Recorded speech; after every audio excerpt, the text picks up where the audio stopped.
એક ગામમાં રામ નામનો એક ગરીબ છોકરો રહેતો હતો. તેના પિતા ખેતી કામ કરતા અને પરિવારનું ગુજરાન કઠિનાઈથી ચાલતું હતું. રામ શિક્ષણમાં બહુ તેજસ્વી હતો, પરંતુ ઘરની પરિસ્થિતિને કારણે તેના માટે અભ્યાસ ચાલુ રાખવો મુશ્કેલ બનતો હતો.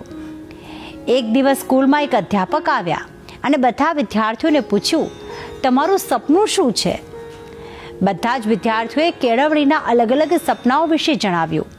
જ્યારે રામનો વારો આવ્યો ત્યારે તેણે કહ્યું કે મારે ઇજનેર બનવું છે અને મારા ગામમાં એક નવો રસ્તો બનાવવો છે, જેથી બધા જ બાળકો સરળતાથી સ્કૂલે જઈ શકે. તેમની આ વાત સાંભળીને બધા જ હસી પડ્યા. શિક્ષકે પણ હળવી મશ્કરીમાં કહ્યું કે રસ્તો બનાવવો એ સહેલો નથી ભાઈ. પરંતુ રામ એ વખતે ચૂપ રહ્યો. તે દિવસથી તેણે મનમાં નક્કી કરી લીધું કે કંઈ પણ થાય પોતાનું સપનું પૂર્ણ કરીને બતાવવાનું છે. તે દિવસથી રામ સવારે ખેતરમાં કામ કરતો અને સાંજે અભ્યાસ કરતો. ધીમે ધીમે વર્ષો પસાર થયા. રામે શિષ્યવૃત્તિ મેળવી, અભ્યાસ કર્યો અને ઇજનેર બન્યો. ઘણા વર્ષો પછી રામ તેના ગામે પાછો આવ્યો.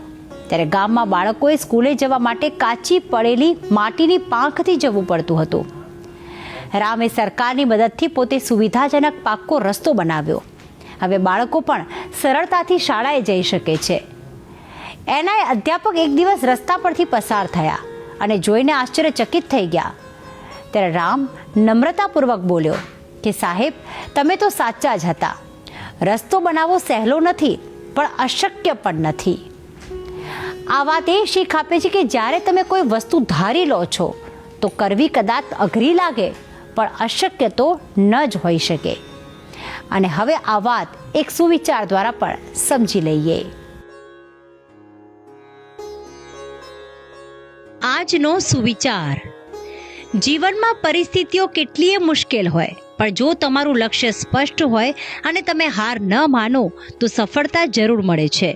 એક નાનું પગલું પણ મોટો ફેર લાવી શકે છે.